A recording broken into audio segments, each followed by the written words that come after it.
నమస్కారం, welcome to Suman TV. నేను గీతాంజలి. ధనత్రయోదశి ఏ రోజున? శనివారమా లేకుంటే ఆదివారమా? అంటే అక్టోబర్ 18, 19 అనేది పెద్ద సందేహం మనలో చాలామందికి ఉందండి. అలాగే ఆ రోజున ప్రధానంగా ఎటువంటి పూజా కార్యక్రమాలు మనం చేసుకోవాలి? ధనత్రయోదశి అనగానే లక్ష్మీ ఆరాధన చేస్తాం. అలా కొంతమంది ఖచ్చితంగా ఆ రోజు బంగారం కొనుక్కొని తెచ్చుకుంటారు. కానీ ఇప్పుడు కొనే పరిస్థితి అయితే లేదు. కానీ ఆ రోజు అసలు పూజ ఎలా చేసుకోవాలి? ఎవరి ఆరాధన ప్రధానంగా చేయాలి? విధానం అంటూ ఉందా? కొన్ని నియమాలన్నీ ఉంటాయంటారు. అవన్నీ ఏంటో తెలుసుకుందాం. వివరించేందుకు ప్రస్తుతం మనతో పాటు ఉన్నారు. గత 15 సంవత్సరాలుగా 30,000కు పైగా జాతక పరిశీలన చేసి ఎంతోమంది జీవితాల్లో వెలుగులు నింపినటువంటి, అంటే ఒక మార్పును తీసుకొచ్చారు, వారు ఏ విధంగా జీవితంలో బాగుపడతారో తెలియజేసినటువంటి అనుభవం కలిగిన ప్రముఖ జ్యోతిష్యులు బ్రహ్మశ్రీ నందిభట్ల శ్రీహరి శర్మ గురువు గారు మనతో పాటు ఉన్నారండి. వారితో మాట్లాడి ధనత్రయోదశి గురించి పూర్తి వివరాలు తెలుసుకుందాం. గురుగారు నమస్కారం అండి.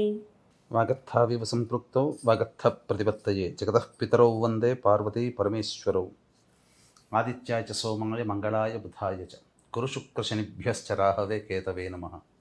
శృంగేరి జగద్గురు పీఠాధిపతులకి, కంచి పీఠాధిపతులకి నమస్కారములు తెలియజేసుకుంటూ కార్యక్రమాన్ని ప్రారంభిద్దాం. గురుగారు, ధనత్రయోదశి ఫస్ట్ డేట్ ఒకటి చాలా సందేహం వచ్చేసిందండి. ఏ రోజున అనేది? శనివారమా లేకుంటే ఆదివారమా అండి? 18, 19? ఈ అక్టోబర్ నెల 18వ తారీఖు 19వ తారీఖు అని చాలామందికి ఈ ధనత్రయోదశికి, దీన్నే ధన్ తేరస్ అని అంటారు. అంటే మన దక్షిణ ప్రాంతంలో ఈ యొక్క విధానం అనేటువంటిది ఆచరణ లేకపోయినా, నార్త్ సైడ్ వాళ్ళు మాత్రం దీన్ని ధన్ తేరస్గా చాలా గొప్పగా పండుగ జరుపుకుంటారు. అంటే మనకు శాస్త్ర ప్రకారం కనుక చూసినట్లయితే ఈ ధనత్రయోదశి అనేటువంటిది లక్ష్మీ అమ్మవారు జన్మించినటువంటి రోజుగా చెప్పబడుతుంది. ఈ రోజునే జన్మించినట్టుగా. క్షీరసాగర మథనం నుంచి అమ్మవారు ఉద్భవించింది. అమ్మవారితో పాటుగా చంద్రుడు, ఐరావతము, ఉచ్చైశ్రవము, హాలాహలము, అలాగే ధన్వంతరి అనే ఆయుర్వేద దేవత కూడా ఉద్భవించడం జరిగింది. అందుకనే ఈ సంబంధించినటువంటి త్రయోదశినే ధన్తేరస్ అంటారు. ధన్వంతరి జయంతిగా కూడా పిలుచుకుంటారు. ఇదే రోజున రెండు చేసుకుంటారు. అయితే ఈసారి మన అదృష్టం కొద్దీ శని త్రయోదశి కూడా కలిసి వచ్చింది. అంటే శనివారమే అంటారా? శనివారం. అయితే ఎందుకు శనివారము? సూర్యోదయానికి ద్వాదశి ఉంది, మధ్యాహ్నం తర్వాత నుంచి కదా త్రయోదశి వస్తుంది. మరి త్రయోదశి ఎలా మనము ఈ 18 తారీఖున అని అంటాము ధన్తేరస్ అని అంటే, ఇక్కడ మనకు పంచాంగంలో కనిపించేటువంటి సంబంధించినటువంటి పరిశీలనలో మనకు డైరెక్ట్గా కనబడుతుంది ద్వాదశి శనివారం నాడని. కానీ ఇక్కడ మనం చర్చించుకోవాల్సినటువంటిది ఏంటంటే, శాస్త్రాంతర్గతంగా మనం చర్చించుకోవాలనుకున్నప్పుడు దీపావళి అనే పదం గురించి మనం మొదలు తెలుసుకోవాలి. దీపావళి అనే పండుగ అనాదిగా 5 రోజుల పాటు జరుపుకునేటువంటి పండుగ. తరువాత అలాగే కొన్ని ప్రాంతాల్లో 3 రోజులు జరుపుకుంటారు. 5 రోజులు ఏంటనంటే ధనత్రయోదశి, నరక చతుర్దశి, అమావాస్య, దీపావళి అమావాస్య, బలిపాడ్యమి, భగిని హస్తభోజనం, యమద్వితీయ అని అంటారు. ఈ 5 రోజుల పాటు జరుపుకుంటారు. కాబట్టి ఈ 5 రోజుల పాటు జరుపుకునేటువంటి పండుగ ప్రదోష కాలం అయిన తర్వాత జరుపుకునేటువంటి పండుగ. కాబట్టి త్రయోదశి తిథి ప్రదోష కాలానికి 18వ తారీఖు నుంచే ప్రారంభమైంది. కాబట్టే ధనత్రయోదశి అనేటువంటి విధి విధానంగా ఉన్నటువంటి పండుగని మనం 18వ తారీఖు రోజునే జరుపుకోవాలి. 19వ తారీఖు రోజున చతుర్దశి, నరక చతుర్దశి అని అంటారు. 20వ తారీఖు రోజున దీపావళి అమావాస్య.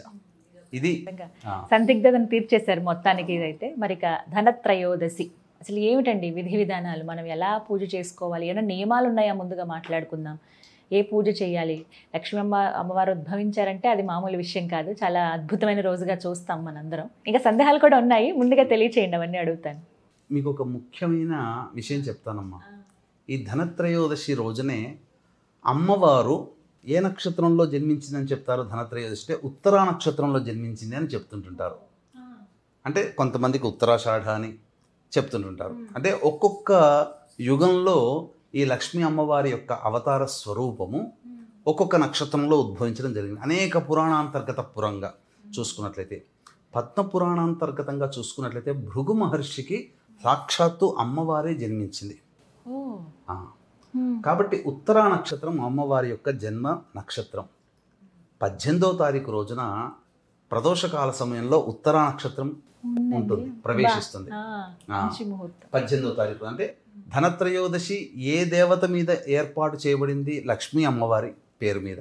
కాబట్టి ఈ రోజున ఉత్తర నక్షత్రం కూడా ఉండడం వల్ల మరింత పవిత్రత, మరింత మహిమను సంతరించుకున్నది ఈ సంవత్సరం వచ్చే త్రయోదశి, ధనత్రయోదశి అని చెప్పవచ్చు. గురుగారు, ముఖ్యమైన ప్రశ్న అడుగుతున్నాను. అందరూ ఎంతో ఆసక్తిగా ఎదురు చూసేది, అడగాలనుకునేది, బంగారం కొనటం. ధనత్రయోదశి రోజు బంగారం ఖచ్చితంగా కొనాలా, లేదు బంగారం కాదు ఇంకా చాలా ఉన్నాయి అని అంటే కనుక అసలు ఏం తీసుకోవాలి, ఆ రోజున ఏం కొనుక్కోవాలి ధనత్రయోదశి రోజు? అంటే మనకు యుగయుగాల నుంచి కూడా చాలా పవిత్రత కలిగినటువంటిది, అందరూ కూడా ఇష్టపడేటువంటిది బంగారం. కొత్త కోడలు ఇంటికి వచ్చిన సందర్భంగా చేసుకునే మొట్టమొదటి పండుగ ఉన్నప్పుడు ఈ దీపావళి సందర్భంగా త్రయోదశి కాబట్టి బంగారం కొనడం, అంతో ఇంతో శక్తి ఉన్న వాళ్ళు బంగారం కొనడం అనేటువంటిది అనాదిగా వస్తున్నటువంటి ఆచారం. అయితే ప్రత్యేకించి ఈ రోజునే కొనాలనేటువంటిది అయితే మాత్రం నియమం లేదమ్మా. శక్తి ఉన్న వాళ్ళు తీసుకోవచ్చు. అందరికీ శక్తి ఉంటుందా? 20% మందికి శక్తి ఉంటుంది, మిగతా 80% మంది శక్తి లేదు. కాబట్టి బంగారుకి మారుస్వరూపమైనటువంటి కొన్ని వస్తువులు మనకు చెప్పబడ్డాయి. ఆ రోజున కొన్ని వస్తువులు తెచ్చుకోవాలి. ఖచ్చితంగా మన ఇంట్లో దరిద్రాన్ని అనగా ఇంటి యొక్క దోషాన్ని పారవేసేది ఏంటమ్మా? చీపురు కొనుక్కోవాలి. ఆ రోజు తెచ్చుకోవాలి. లక్ష్మీ స్వరూపం అమ్మ. చీపురు అంటే ఏదో కాదు, లక్ష్మీ స్వరూపం. ఇంట్లో ఉన్న చీడనంతా పక్కకు పంపించేస్తుంది కదా, అదొకటి. తర్వాత ఏకాక్షి నారికేళం అని ఉంటుంది, చిన్నది శ్రీఫలం అని అంటారు. ఆ శ్రీఫలం కానీ, ఏకాక్షి నారికేళం అంటే ఒక కన్ను ఉన్నటువంటిది కానీ, ఇవి దొరికితే కనుక తీసుకోవచ్చు. శ్రీఫలం దొరుకుతుంది, చిన్న నారికేళం పూజా స్టోర్లో దొరుకుతుందమ్మా. తర్వాత గోమతి చక్రాలు తీసుకోవాలి. తర్వాత ఈ యొక్క ముత్యపు శంఖము అని ఒకటి ఉంటుంది, అది తీసుకోవాలి, చిన్నది దొరుకుతుందమ్మా. తర్వాత ముత్యం కూడా కొనుక్కుంటే చాలా మంచిది. ఇక లక్ష్మీ గవ్వలు అని దొరుకుతాయి, అవి తీసుకోవాలి. గోమతి చక్రాలు, ముత్యపు శంఖము, ముత్యము, లక్ష్మీ గవ్వలు, ఇలాంటివి వస్తువులు ఎన్నైనా 2, 3 అయినా తీసుకొని ఈ రోజున తీసుకొని భద్రపరచుకోవాలమ్మా. ఎందుకనంటే ఈ రోజున తీసుకున్నటువంటి వస్తువుకి ప్రాముఖ్యత వస్తుంది. ఎందుకంటే ధనత్రయోదశి రోజున లక్ష్మీప్రదమైనటువంటి వస్తువులు ఇంటికి తెచ్చుకుంటున్నాం. తెచ్చుకున్నటువంటి వాటికి శక్తిని ఏర్పరిచేటువంటిది దీపావళి అమావాస్య రోజున. మనం మరొక వీడియోలో చెప్పుకుందాం ఏ సమయంలో చెయ్యాలి, విశేషం ఏంటి అని. ఈ వస్తువులన్నీ తెచ్చుకున్న తర్వాత అవి ఇంట్లో భద్రపరచుకోవాలి. పూజా మందిరంలో భద్రపరచుకొని మనం దీపావళి రోజున పూజ చేసుకోవాలమ్మా. ఇవి ఈ యొక్క సంబంధించినటువంటి ధనత్రయోదశి సందర్భంగా ఖచ్చితంగా కొనవలసినవి ఇవి. ఖచ్చితంగా ధనత్రయోదశి రోజున పూజించవలసినటువంటి దేవత లక్ష్మీతో పాటుగా కుబేరస్వామి కూడా. వీళ్ళందరికంటే పై స్థాయిలో ఉన్నటువంటి ఈశ్వరుడు. ఈ ముగ్గురు కూడా ధనానికి సంబంధించినటువంటి సంకేతం. ఈ సృష్టి మొత్తంలో కూడా లక్ష్మీ కుబేరులకి ధనాన్ని అందించినటువంటి వాడు. ఒక చేతిలో మీరు చూసినట్లయితే స్వర్ణాకర్షణ భైరవ చిత్రపటం కనుక చూస్తే ఈశ్వరుడు 2 చేతులు గుండగా ఈ ధన ప్రవాహాన్ని ప్రసరింపచేస్తుంటే ఒక దోసిడితో, ఒకవైపున దోసిడితో లక్ష్మీ అమ్మవారు, ఇంకొక వైపున కుబేరుడు ఇలా పట్టుకొని నిల్చుంటారు. అంటే దీని అర్థం ఆ లక్ష్మీ కుబేరులకి కూడా సంపదనిచ్చేవాడు, మనకు సంపదనిచ్చేవాడు లక్ష్మీ కుబేరుడు.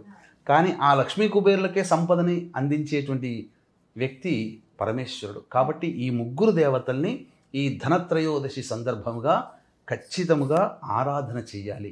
ఇది ముఖ్యంగా మనకు ప్రదోషకాల సమయం, శనివారం కూడా కలిసి వచ్చిందమ్మా. కాబట్టి చాలామంది శని బాధలతో బాధపడేటువంటి వాళ్ళు, ఏలినాడు శని, అష్టమ శని, అర్ధాష్టమ శని, కంటక శని, యోగ శని, దాంపత్య శని, ఇటువంటి రకాల సమస్యలతో బాధపడుతున్నటువంటి వాళ్ళు ముఖ్యంగా ఈ యొక్క సంబంధించినటువంటి ధనత్రయోదశి రోజున ప్రదోషకాల సమయంలో, అనగా సూర్యోదయం నుంచి సూర్యాస్తమయం వరకు ఉపవాస నియమాన్ని పాటించి శనిదోష నివారణ పూజలు కనుక చేసుకుంటే ఖచ్చితంగా వాళ్ళకి ఈశ్వరానుగ్రహం కలుగుతుంది. ఈ యొక్క సందర్భంగా వీక్షించేటువంటి ప్రేక్షకులు కూడా గమనిక, ఈ 18వ తారీఖు రోజున శనివారము ప్రదోషకాలంలో త్రయోదశి తిథి ఉంది. కాబట్టి ఈ పర్వదినాన్ని పురస్కరించుకొని ధనత్రయోదశి, శని త్రయోదశి 2 కూడా అయినటువంటి కారణం చేత ముఖ్యంగా ఈ ధన్వంతరి జయంతి కూడా అయింది. కాబట్టి మన పీఠమాధ్వర్యంలో మేష, మిథున, కర్కాటక, సింహ, కన్య, వృశ్చిక, ధనస్సు, కుంభమీన రాశుల్లో జన్మించిన వారికి శనిదోష నివారణ హోమాలు, అలాగే లక్ష్మీ కుబేర హోమము, ధన్వంతరి హోమము, జాతకరీత్యా ఉన్నటువంటి పలు సమస్యల నివారణకి వివిధ రకాల హోమాదులు జరిపించి కరుంగలి మాల మీకు శక్తిపాతం చేసి ఇవ్వడం జరుగుతుంది. శనిత్రయోదశి అంటే శనికి సంబంధించిన చెట్టే జమ్మి చెట్టు. ఆ జమ్మి చెట్టు నుంచే కరుంగలి మాల వస్తుంది. అత్యంత మహిమాన్వితమైనటువంటి రోజున మీకు శక్తిపాతం చేసి ఇవ్వడం జరుగుతుంది. అవకాశం ఉన్న వాళ్ళు కార్యక్రమ తదనంతరం కాంటాక్ట్ చేసి పూర్తి వివరాలు తెలుసుకోవచ్చు. ఇక మనం ఈ యొక్క త్రయోదశి తిథి రోజున ఈశ్వరానుగ్రహాన్ని పొందే ప్రయత్నం చేయాలి. సకల బాధలు కర్మదోషాలు తొలగిపోవాలనుకున్నప్పుడు ప్రదోషకాల సమయంలో శనివారం రోజున 18వ తారీఖమ్మ, ఆ రోజున పరమేశ్వరునికి బయట అనేక దేవాలయాల్లో బయట కూడా ఒక శివలింగాన్ని ఏర్పాటు చేస్తున్నారు. ఆ యొక్క శివలింగానికి నల్ల నువ్వుల నూనెతో కనుక అభిషేకము చేసి శంకు పుష్పాలతో అపరాజిత పుష్పాలతో ఈశ్వరుని అర్చించినటువంటి వాళ్ళకి అపజయం అంటూ ఉండదు. వాళ్ళ తలపెట్టినటువంటి సంకల్పం కార్తీక మాసం అయ్యే లోపల నెరవేరుతుందని చెప్పవచ్చమ్మా. కాబట్టి అంతటి దివ్యమైనటువంటి ధనత్రయోదశి రోజున దీపావళి పండుగలో జరుపుకునే మొట్టమొదటి రోజు కాబట్టి దీపదానము అనేటువంటిది ఈ 5 రోజుల పాటు చేయాలి. దీపదానం ఎలా చేయాలండి? దీపదానం అంటే దీపదానం ఉన్నప్పుడు ఈ యొక్క ధనత్రయోదశి సందర్భంగా 4 దీపాలని బ్రాహ్మణులకి 4 దిక్కుల్లో ఒత్తులు వేసి 4 విధాలుగా వెలిగించి 4 బ్రాహ్మణులకి దానం చేయవచ్చునమ్మా. లేదా ఇత్తడి దీపము, వెండి దీపము, శక్తి ఉంటే ఇత్తడి దీపము, ఇవి దానం చేయవచ్చు. ఈ చేసినందువల్ల ప్రధానంగా ఈ 5 రోజుల పాటు దీపదానం ఎవరైతే చేస్తారో వాళ్ళకి నరక ప్రాప్తి అనేటువంటిది ఉండదు. గత జన్మ కర్మదోషాలు తొలగిపోతాయి, ధనవంతులు అవుతారు, ముఖ్యంగా అనారోగ్యం నుంచి బయటపడతారు. ఎందుకనంటే ఈ రోజున ధన్వంతరి కూడా జయంతి కాబట్టి విధానంగా చేసుకున్నటువంటి వాళ్ళకి, అంటే వీక్షించేటువంటి ప్రేక్షకుల్లో అందరూ కూడా 100లో 95% మంది పిల్లలు తప్ప, అంటే చాలా మటుకు 90% మంది ఏదో ఒక అనారోగ్య సమస్యతో బాధపడుతున్నారు కదా. ఈ ధనత్రయోదశి రోజున మీరు వాడేటువంటి యొక్క మందులకి చక్కగా ఆ సంబంధించినటువంటి ముందర పెట్టుకొని చిత్రపటం దేవుడి దగ్గర పెట్టి ఆ ధన్వంతరి ధ్యాన శ్లోకము లేదా ధన్వంతరి మూలమంత్రం కనుక లేదా ఓం ధన్వంతరియై నమః అనే యొక్క నామాన్ని జపిస్తూ 1008 సార్లు కనుక జపం చేస్తే ఆ మందులకి, ఎందుకనంటే వైద్య రంగానికి మూలం ధన్వంతరి కాబట్టి ఆ యొక్క మందు చాలా ఉపయోగపడుతుందమ్మా. చాలా మటుకు చెప్పదలిచినట్లయితే కొత్తగా ఏదైనా మందు వాడాల్సినప్పుడు ఈ ధనత్రయోదశి రోజున రోగానికి మందు వాడతారు. అద్భుతంగా పనిచేస్తుంది. ఇప్పటికీ కూడా నాకు తెలిసినటువంటి ఆయుర్వేద వైద్యులు, ఈ సంబంధించినటువంటి ఆయుర్వేద వైద్యులు వైజాగ్లో ఉంటారు. తేజస్వి అని, విశ్వనాథ్ తేజస్వి అని, చక్రవర్తుల విశ్వనాథ్ తేజస్వి. ఆయన వాళ్ళ ఇంట్లో ఖచ్చితంగా ఈ రోజున ధన్వంతరి హోమం జరిపించుకుంటారు. ఎందుకంటే ఆయుర్వేదంలో వాళ్ళు చాలా ఆరితేలిన వాళ్ళు. చింతలూరు ఆయుర్వేద వైద్యం వాళ్ళు ఖచ్చితంగా ధన్వంతరి హోమం చేస్తారు ఈరోజు. కాబట్టి అమ్మ, విశేషమైనటువంటి పండుగ. ఖచ్చితంగా బంగారం కొనాలని ఏమీ చెప్పబడలేదమ్మా. ఈ వస్తువులు, కొత్త వస్తువులు కొనుక్కోవచ్చు, కొత్త దుస్తులు కొనుక్కోవచ్చు. నలుపు రంగు అనేటువంటిది లేకుండా, డార్క్ కలర్వి కాకుండా ఆరెంజ్ కలర్వి, తెల్లవి అనేటువంటివి కొత్త వస్తువులు కొనుక్కోవచ్చు. వెండి కొనుక్కోవచ్చు అమ్మ. ముఖ్యంగా బంగారం కూడా కొనుక్కోవచ్చు. లేదా బంగారంతో సమానమైనటువంటి మారేడు దళములు కానీ, జమ్మి ఆకులు. ఎందుకంటేనమ్మా, బంగారం ఎక్కడ పుట్టింది? అగ్నిలో పుట్టింది. అగ్ని ఎక్కడ పుట్టింది? జమ్మి చెట్టులో పుట్టింది. అందుకే జమ్మి చెట్టు చాలా పవిత్రం. బంగారం అని అందుకని ఇప్పుడు చాలా మంది కరుంగలి మాలలు ధరిస్తున్నారు చూడండి, జమ్మి చెట్టు నుంచే వచ్చింది. మరి అందుకనే నరదృష్టి, నరఘోష అన్ని అత్యంత మహిమాన్వితమైనటువంటిది కాబట్టే ఆ జమ్మి ఆకుల్ని తెచ్చుకొని పెట్టుకున్నా చాలా విశేషం అమ్మ ఈ త్రయోదశి తిథి రోజున, 18వ తారీఖు రోజున. కాబట్టి అందరూ కూడా లక్ష్మీ అమ్మవారిని ఈ రోజున సాయంకాలము, అంటే ఉత్తర నక్షత్రం ప్రారంభమవుతుంది కదమ్మా, సుమారుగా 7 గంటల నుంచి 9 గంటల మధ్యకాలంలో వృషభ లగ్నం ఉంటుంది. ఆ సమయంలో గనక లక్ష్మీ అమ్మవారి పూజ చేసుకున్న, ఈశ్వరునికి ప్రదోషకాల సమయంలో అభిషేకము పూజ చేసుకున్న, లక్ష్మీ అర్చన చేసుకున్న, లేదా ఈ ధనత్రయోదశి రోజున ఆదిశంకరాచార్య విరచితమైనటువంటి కనకధారా స్తోత్రాన్ని కంటిన్యూస్గా 2 గంటల పాటు ఇంట్లో పారాయణం చేయండి. చాలా విశేషం అమ్మ. చాలా, ఎందుకనంటే మళ్ళీ ఇటువంటి కాంబినేషన్, అమ్మవారి జన్మ నక్షత్రము అమ్మవారి జయంతి అయినటువంటి ధనత్రయోదశి, ధన్వంతరి జయంతి కలిసి రావడం మాత్రం దుర్లభం. మరియు శనివారము కూడా కలిసి రావడం అనేది అత్యంత దుర్లభమైనటువంటి రోజు. కాబట్టి వీక్షించేటువంటి మన సుమన్ టీవీ ప్రేక్షకులు ఎంతైనా కానీ వీలు చేసుకొని లక్ష్మీ సహస్రనామ పారాయణం లేదా చిన్న నామం ఓం శ్రీం మహాలక్ష్మ్యై నమః చాలు, లేదా ఓం మహాదేవ్యై చ విద్మహే విష్ణుపత్న్యై చ ధీమహి తన్నో లక్ష్మీ ప్రచోదయాత్, ఈ యొక్క మంత్రాన్ని 1008 సార్లు ఆ 7 నుంచి 9 గంటల మధ్యకాలంలో కనుక చేస్తే మీకు చెప్తున్నానమ్మా, ఆర్థిక బాధలు సంపూర్ణంగా తొలగిపోతాయి. మీ నోటి వాక్కు చాలా చక్కగా వివరించారండి. ధన్యవాదాలు గురుగారు. సర్వం శ్రీ ఉమామహేశ్వర పరబ్రహ్మార్పణమస్తు.